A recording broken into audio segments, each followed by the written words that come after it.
Hi friends, welcome to Jaya's garden. பாகர் கொடி அது மாதிரி நம்ம கொடினாவே ஒரு கொஞ்ச நாள் 4 மாதத்தில் காய்ச்சிட்டு போயிடும்னு தானே நினைப்போம். ஆனால் போன ஆடி பட்டத்துக்கு போட்டதுங்க கொஞ்சம் காயும், திரும்ப தளிர் வரும், திரும்ப காய்க்கும். இந்த மாதிரி பாகக்காய் பாருங்களேன், இங்கே ஒன்று இருக்குது. அதே மாதிரி இந்த பக்கம் ஒன்று இருக்கதை நான் உங்களுக்கு ஏற்கனவே காமிச்சேன். சரி, பழத்துக்கு விட்டுறலாம், விதைக்கு விட்டுறலான்னு போட்டு வச்சுருந்தேன். இப்போ பார்த்தா அந்த பக்கம் ஒன்று வந்திருக்கு, வாங்க காமிக்கிறேன்.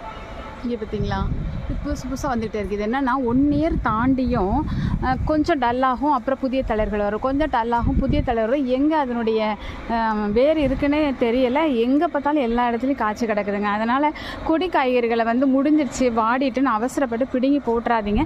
திருப்பி தளிர்கள் திருப்பி நல்ல சொல்லப்போனால் ஆரம்ப ஸ்டேஜ்லலாம் இதனோடு தான் காய்ச்சிக்கிட்டு இருந்தது. ஒரு விரல் வரிசை தான் காய்ச்சிட்டு இருந்தது. இப்போ பார்த்திங்கன்னா ஒரு ஜான் அளவுக்கு காய்க்குது பாருங்களேன்.